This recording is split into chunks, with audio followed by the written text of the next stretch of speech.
morning, y'all, and welcome back to The Plug presented by Gametime. This is your host, PittySinn, and I'm back another one for y'all asses. We have an amazing artist here today, and I'm super stoked to talk with him. And the 6-foot infinity man himself is here today, baby. Gray, how you doing, bud? Yes, sir. What's going on, man? Chilling, bro. Tallest rapper you know. What's happening? Yeah. Bro, first time I saw you, I'm like, God damn, I ain't get that. You got enough. You got to share, nigga. Yeah, bro.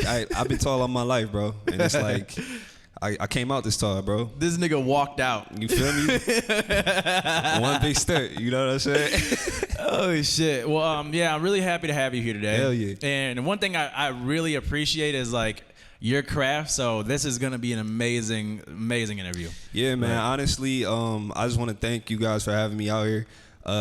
I've been in album mode lately, and I'm also an introvert, so I really ain't been talking to nobody for real, except like, you know, outside of work. So yeah, but it's cool to be here talking to somebody. That's what we here for, though, right? Thanks for talking to me, bro. We want people to know you. Yeah, okay. Yeah, so if there's anything you want to add in, you let me know. I'll shut the fuck up. Bet it up. Done deal. So first thing I would like to start with, and I think this is a very good thing that I have to ask everybody. Like, I feel like people need to know, what was your upbringing like? How did you like see the world in your childhood? What'd you go through? Tell me about that. Yeah. Okay. So, I came up very differently. I think that most people. I was blessed with perspective because I was a military brat. You know what I'm saying? So. You attended HUD. I seen that shit. He did it too good. You feel me? Military brat, and my mom, you know, she was a single mom. So, but I had my grandparents though.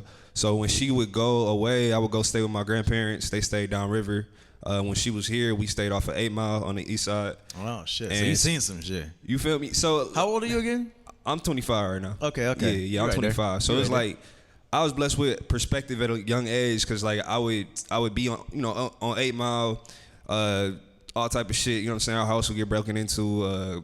They stole the wheels off, you know what I'm saying, the tires. Oh, shit, nigga. Type shit like that. Yeah. And then I would have weekends where I would go downriver, and you know, it's a completely different environment, completely different energy. Like, I could go outside. I had friends. I could, you know, ride my bike anywhere. You know what I'm saying? Do like kid shit. Yeah. Yeah, nigga. Like, no, I know what you feeling too, because I grew up in Baby Harlem, like in Pontiac, and it was back in the day, you know. Oh, yeah. A lot of things have gotten a lot better now, but definitely back in the day around then, when I was out there, I was like, God damn, this shit be happening? Right, right. And you know what's crazy? Like, I didn't even realize I stayed into the hood in the hood until I was in elementary school, and one of my white friends, we was cool. He wanted to come over, and his parents told him no.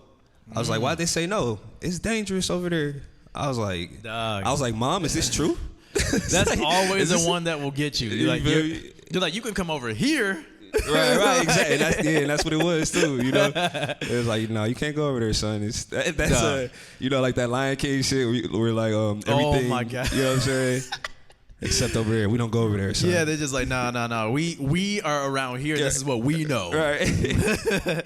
Well, hell yeah. So like with that happening, so like you had kind of like, you know, like you got to see the lower end of like how things are kept, and then kind of the higher end of like how things are in society too. Straight up. So with that being said, like what was the ripple effect of that? Like let's say you're in 8th grade now. Like you got a little bit of an understanding. Like what are you seeing now? So the ripple effect of that is like definitely just happy to, you know, and just grateful. Like I was just a grateful little kid, content, never really asked for too much. I was like quiet.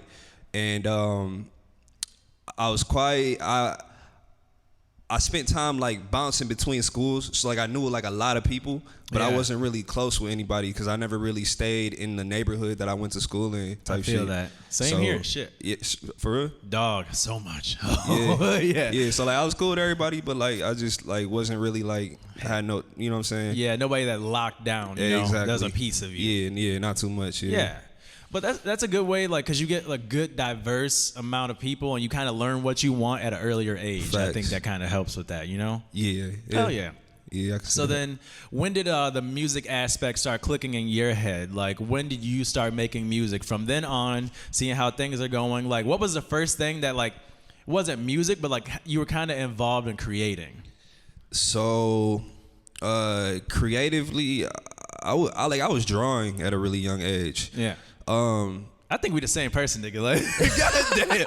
I was the only child. Straight up. So Oh yeah, me too, bro. I was the only child. Only child. With an only mom, bro. Like, I ain't had no daddy. Yeah. And then literally, like, that's all I did. I would draw. My mom would tell me I couldn't go certain places half the time. You feel and me? then, like, yeah, that's all you could do is just sit there and then just kind of draw, figure yourself out. I was making companies every night. Yeah, you had to be creative because like my mom would come home, she tired from work, like she ain't trying to hear that shit. You know what I'm saying? I gotta pull out, you know what I'm saying, the video games and imaginary friends. Dog. I just started playing video games. Oh, straight up, nigga! I just got Call of Duty. Oh my god, man, bro! I was into RPGs, but to bring it back to your question though, like, you know, I was drawing at a young age. With the music though, I was in band. Like I did, you know, obviously they start you off on the song flute, and then I played the baritone in middle school. Shit. And then I got to high school, and they was like, well, we don't have any tuba players, so we need you to play the tuba. And I was like, I don't know how to play the tuba. He was like,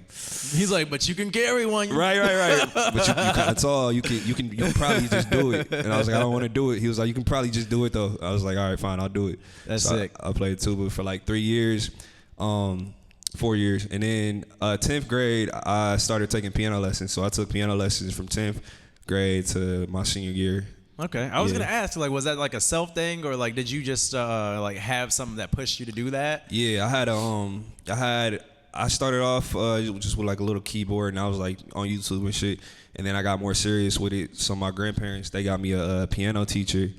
Shout out Mrs. Pine. She moved away. So, but yeah, that's where that came from. Well, hell yeah, man. So with that being said, like, I know that you're into poetry a lot. Yes, sir. So the poetry side, like, I'm wondering, like, what influenced your sound, and like what influenced you to like get into that? Because like I know that your sound has a poetry base, but like you can go hard, nigga. You go hard. Oh yeah, for sure. Yeah, I say writing poetry was a big part of me, like starting to create in general, like next to drawing. Yeah. I never really took it like that serious though. Like I'd be like writing poems for like girls. Like I think my very first poem I remember was in like elementary school. I was like comparing like love to Pop-Tarts. So this type of vibe that I'm on is not new. You feel me? Dog. Like I've been writing about love like my whole life. He's like, you chocolate, and I love it. Right. So, but as I got older, I kind of like tucked the poetry thing away, and I just recently started tapping back into it. You're immersed in it too, man. You be going to the shows and stuff. Like you tapped in. Yeah. We got an open mic with Define Detroit every Tuesday. So, but yeah, and I found out like that the poetry scene in Detroit is actually fucking lit. Like, bro, I went to one like a couple of years ago, and I was like hanging out with the homies, and like their homie was going. Yeah, motherfucker came through and ripped it, got first place, got $1,500. I'm like, nigga, I did not know it was like this. And they show hella love. I think the thing about poetry is like when it comes to like the hip hop scene in Detroit, it's a lot of clout. Like no disrespect to anybody, because like performing is an art. You know what I'm saying? Yeah. And the energy is important. Like you want to have fun, and people like to see people having fun. Mm-hmm. But when it comes to be like an artist, like the type of artist that I am, it's more respect in the poetry scene for like knowing your lyrics. Is more respect for punchlines. Creative writing, basically. Yeah. Like people are there not to see you just perform, like but they actually like listening to what you got to say. Like they want to, you know what I'm saying? They want to be entertained by your words, you know? So is that how you present yourself? Because so when we did the stage, check it out. But when we did the stage, like you opened up, and nigga, when you opened up too, like with what you were saying. Like, bro, I was sitting in the back tweaking, like. I got nerve, like, bro, there's a thing that I have that, like, I connect to energy, and that's why I make music also. It's like, it's a transfer of energy. Facts. And everything that you just said, I see that in your performing, because you carry yourself, you carry the mood that you had when you originally made that. Like, I felt what you had been through, like, your thinking and, like, how you got to that point. Like, you were saying, you were saying, like, love is like Pop-Tarts, like, earlier on, but, like, it was a more grown-up version of that. Right. You could still see in depth even if you weren't just blatantly telling somebody, you know? Right. Like, it was a really good substance, bro. I got the fucking chills. I was like, God damn, nigga, Hey. what am I doing with my life? I told this bitch I love her. Oh. Like, I just didn't know, bro. Yeah, that's love, bro. That's love. Yeah, and like I said, I'm just now tapping into this. The poetry scene is lit in Detroit. Shout out Soulful Poetry. He hosts my event. Shout out Poetry in the Park. It's another event in Highland Park. That's just a couple that I go to. So, but yeah, a lot of talented poets out here, man. Like, I find myself going out to these events and like, I'll be like, man, I'm gonna perform and I'm gonna watch a couple people that I know and I'm gonna leave, and I just usually end up staying the whole time because I'm like, bro, everybody's so fucking good, bro. Yeah, and you gotta be around it, bro. How else you gonna get better, dog? Hell yeah, exactly. So shout out Hakeem, the People's Poet too. Hey. That's my dog. Yeah. Hey, how many people have you met like with the poetry shit recently? Like, you probably know a good grip. A lot, bro. And it came from like me not really knowing the poetry scene in Detroit. Yeah. And so I started hosting a poetry night under Define Detroit. And I'm like, okay, well, shit, if they out here, they'll pull up. And yeah, build it and they will come. You feel me? Yeah. And Soulful pulled up. And after that, it was like, yeah, come out to this event. And then I spent like a week of going to different poetry events and like I just like on some solo shit, and I just started seeing people, the same faces type thing. Man. So and you did that pretty quick, it seems like, bro. Bro, it's crazy. You jumped right into it. Like you're a man of business. I see it. Got to get it done. And you keep your morals intact at the same time. So I respect that, bro. Got to. Real shit. Got to. So I want to get into like your creative process because like I said previously, when you're like sitting here, bro, and you're listening to your shit, like you're really deep. So like, what is your creative process? Like, how do you get to that point of writing that shit how it is? Like, I could never, bro. Well, I feel like I've always liked deeper music. I've always listened to like mostly like conscious artists and a lot of different types of artists too. So I was bound to be kind of like versatile in that sense, but I just stay true to myself for real, cause like I really just try to talk about the things that I know about for sure, and my own personal experiences. Like I never try to overextend myself to things that like that I'm not really a part of or haven't experienced. Yeah, like you're emotionally inclined. Exactly. Yeah. And emotional intelligence is super important. It's something that music actually helps me to build. So as I write music, I get to know myself better, and I think as of lately, it's been a big push for me to be like more vulnerable. Yeah. Because I feel like I was like a little deeper earlier on when I started making music, but it was hard for me to be vulnerable because I wasn't that confident. And now like this might come off as like egotistic or whatever, but I really feel like open with it. Yeah, I really feel like I'm that nigga now. Like, you know what I'm saying? Like, if you don't, who will? Yeah, exactly. Like I remember there was a thing with DMX, and they're asking like, oh, how long you been doing this for? Like, blah blah blah. And then she asked like, who's your favorite artist? She was like, you're standing next to LL. He's like, look, ain't nothing against him though. Like, if you really think about it, like, I'm the best. Like, he was like, I'm the best. He's like, and he should think that too. Like, everybody should think that you're the best, bro. Right, and I'm still learning that. And it's not just like, you know what I'm saying? Like, I can confidently say that I'm not nigga because like I embody the things that I support. You know what I'm saying? Yeah. Like I make music, I'm true to myself, I give back. You live your truth. I help other artists do the same shit. You know what I'm saying, that they want to do. And it's like it's no ego about that. That's just who I am. I do it off the strength. Like, yeah, you don't have to think. You just go. Just go, bro. And that's why you are who you are. That's how it go.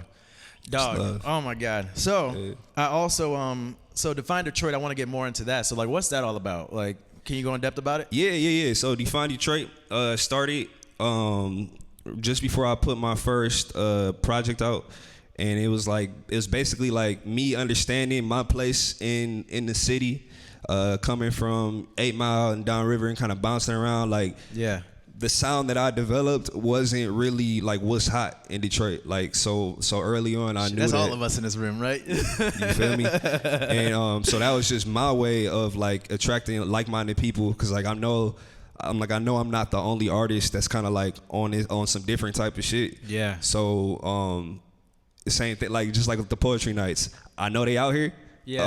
I don't know where they at, so I'm gonna just make this platform and then see where it takes me. See, I never thought about it like that. Hell yeah, bro. Like, yeah. Because I didn't really fuck with Detroit rap. Like when like fucking what was that? Doughboys Cash Out came out. There was like probably 1 or 2 songs. That was the only people I knew. Like I fuck with Sada Baby now, but like I don't like. There's a couple people maybe, but I don't know that many people. You know? Yeah, we're just different. Yeah, it's different. The Detroit sound is like unique. You know what I'm saying? Like, but it's intimidating too because with the like type of people that we are, like Sam being like emotionally like inclined. There's no way you can sit there and make that same type of music. There's no fucking way, bro. It's challenging. It's challenging. But like, I know a couple artists that do tap into it. Hey, but it is definitely far and few. You know what I'm saying? Far and few between. But yeah, that's Define Detroit. So it started off with just me attracting like-minded people, and then I was doing graphic design early on.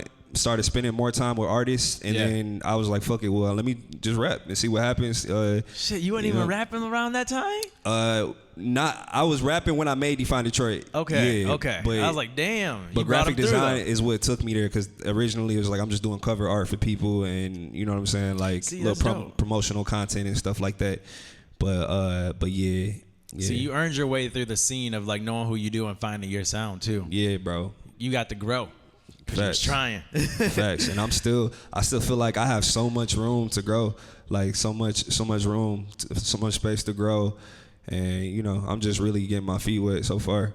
So seeing with like the soul that you have, like take money, fame out of it, like what is like making music to you? Like what's your not end all be all goal, but like what do you internally like hold music as a value? So I touched on it earlier, but like emotional intelligence is super important. The ability to understand like what you feel and why you feel it. Yeah. And then the effort and ability to like express that with words is like crucial, or express it however, like whatever your medium is as an artist. I feel like that's super important to tap into. So for me, like art, music is like it's therapeutic. You know what I mean? Hell yeah. And like, it's like a journal. Exactly. You know? Same thing. And I know like artists, it's a lot of different calibers of artists, but at the end of the day, it's like it's art. You know what I'm saying? Like people, you put it out there, and people take what they want to take from it. Exactly. So and that's another reason why being vulnerable through art is so important, because and difficult at the same time. 100%. It's never easy, but you know it gets easier when you're able to be confident with it. You know, I feel that. Yeah. And so seeing as like this last year has been crazy, like what has this year showed you recently? Like have you had any like new awakenings mentally or anything? Because like you said, you're like kind of introverted, but like you're out here now, like you got Define Detroit going, you know, now this stuff is popping off, like you're talking to a lot of people, like you're out there. So like what is this year? Like was this like a come up year for you? Like did you kind of, you know, sprout? Yeah, I mean, I think the biggest thing through this year is like I met like a lot of amazing people. And when I say this year, I mean like 2020 going into 2021. Yeah. The pandemic, you know what I'm saying? I actually I was a first responder out in Lansing, Michigan, really? over the summer. Damn. So I met a lot of new people and made a lot of connections out in Lansing. And now that I'm back in Detroit, a lot of artists, a lot of different entities are like kind of like bridging that gap between Lansing and Detroit. It's like definitely some very cool things in the works. Shout out Opportunity Arts. It's a network of creatives that I'm a part of. Hell yeah. Yep. So like are you like a big social media person? Like do you put your music out there? Like what is your way of connecting with people otherwise than meeting? I'm pretty heavy on social media. It's a tool. You know what I'm saying? And like I don't think it's the only way. I think that the culture would have you think that more people use social media than actually do. That's definitely true. Yeah. Word of mouth is a thing still. Facts. You can't know what artists are doing unless you go and look on there nowadays, but you do definitely get something from it. So I feel that. Yeah, I think word of mouth is really still the best way to get things. But you know, social media is important. I do use it a lot, sometimes more than I would like to admit. But I will say it is always like really fucking dope when you like meet somebody online. Yeah. And like, or you like show love to them, and then like a conversation comes up, and then like days, weeks, months pass by, and then you finally see them in person. You know what I'm saying? Or they come to an event, or you see them at an event. Like, that is a really cool feeling, and like that wasn't really so much of a thing before social media, obviously. So I feel that. Like I had a lot of shit, bro. There's a lot of things that I have gained because I put myself out there and I just like show people appreciation, you know? Yeah. I didn't want anything back. I fuck with you, you dope as fuck. Right. That's it. Just plain and simple. Yeah. That's all it is. Hell too. yeah, That's how I met like a lot of people, bro. Like shit, SEVv, Kyle Mack, like I could shout out people for days, bro. It's just like, hey, you dope, bro. Hell yeah. That's it. And one other thing too I wanted to speak on, because I fucking FaceTime this motherfucker, and you were literally having one of the dopest brunches. Like, this nigga was out here looking like Jay-Z with this fucking brunch, bro. And I was like, I need to quit my job. I don't get invited to shit like this because I ain't got the time, bro. That shit was like at 1. I'm like, this is a brunch. Shit. Yeah. Got fucking cheese plates and shit. Hell yeah, mimosas. Yeah, dog. How was that? Like, it was good, man. It was actually, it's probably like the third one. It was like a couple weeks ago. Yeah. Yeah, it was the third one. Third one? Oh shit! Where am I, dog? What the fuck, bro? You gotta make it out, man. We would love to have you out there, bro. I take work off, bro. I'm good for a brunch. Mimosas is my shit, dog. Yeah, we gonna talk about that then. For hell real, yeah, hell yeah. But we like once a month under Define Detroit, we come together and celebrate music and entrepreneurship at Looking Glass Studio. Okay. It's on the east side of Detroit. That shit look good. Y'all better come through. Yo, for real. And it's so crazy because like this event is like really like right now the bread and butter of my business in terms of like using the platform exactly what it's for. Yeah. Like bringing people together, sharing resources, information, because every event we have like a panel of entrepreneurs where they just talk about their experiences and stuff like that. We open it up to the crowd. People ask questions. And then we have like a couple booked performers perform, and then it's just like a networking thing. See, I gotta be a part of that. Bro, I'm telling you. And then to be able to do that shit, like I told you, I'm a military brat, and the National Guard base that my mom used to work at is literally like across the street, like on the other side of 8 Mile. So for me to be able to bring something like that back to the area, it's the best feeling in the world, bro. It's needed too. So, man, this motherfucker got a good heart. Like, I don't know what y'all doing. Look. You got a girl? I'm single, dog. See, this nigga ain't even taking. What is y'all doing, I'm single bro? as hell, cuz. You gonna hear about it on the album, too. I'm mad single. Look, dog. And this is one of those niggas that just put his height in the bio, bro. You gotta do nothing else. Smile like this with a Will Smith smile. Nigga be chilling in the bio. One picture that's just like, I'm nutting. Yeah, dog. Oh shit. Well, the last thing I did want to talk to you about, you got a new project coming out, right? Yes, sir. Yeah. What's it called? It's called As I Am. Hell yeah. And it's an accurate reflection of who I am, what I believe in, the struggles I faced today. So it's the first project that I've mixed, mastered, produced all myself. It's featuring a childhood friend, Mark Johnson. Hey. Some artists that I've collaborated with in Lansing. Shout out Danny Twiggs and Mila Lynn. She's a visual artist that did. We had a collaboration in October, so a lot of the songs that I made from that collaboration are gonna be on that project. Damn. And you know a lot of people. And shout out Quaj from Lansing too. Shit, I need to be plugged with this motherfucker, bro. I don't know what the fuck I'm doing. Like, bro, I be at my house just like sitting. I don't even go on Instagram. I need to follow your steps, bro. Bro, hey, tap in. We starting it right now. You know. Hell what I mean? Yeah, dog. Well, look, we gonna have you perform. So, are you cool with that? I get to perform? Yeah, nigga. What? Nigga, are you down or not? Dog, look. We gonna have you perform. We gonna set it up for you. You down? Bet, yeah. So I just put a single out. Let's see what we can do with that. Yeah, let's get some vibes going, baby. Let's go. Yes, sir.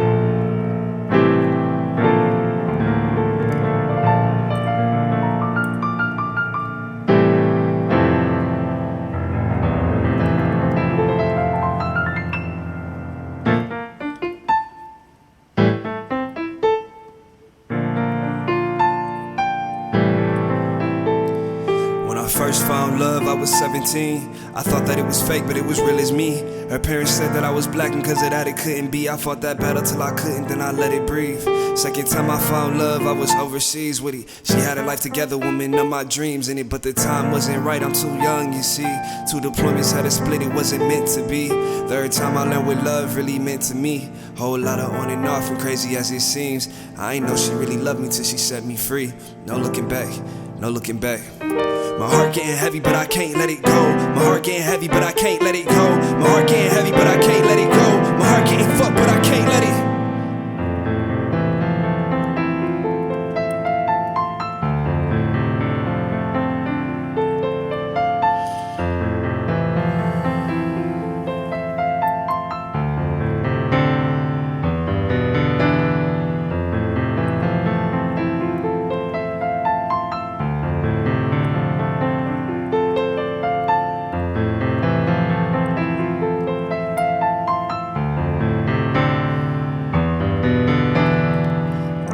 Think about it, so tell me why I dream about it. They said we better off without it, but can't tell us how to get around it.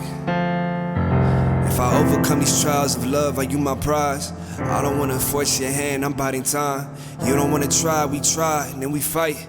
I don't wanna fight, we try, and we can fly. You want that honeymoon phase, make it feel easy. I wonder when it's said and done, will you still need me? I'm addicted to your smile, got me talking cheesy, but I know this ain't the love that we see on TV. Cause look, everything got an end and you know that, but I don't see that as a reason we should hold back. So can we skip to me asking where your clothes at?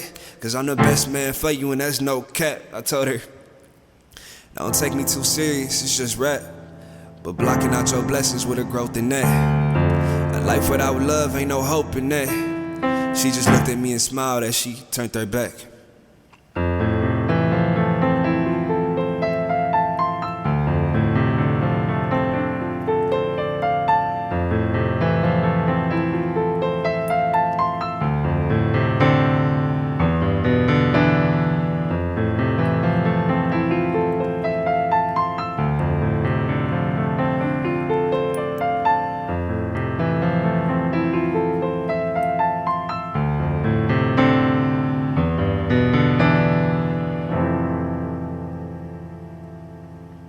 Thank you.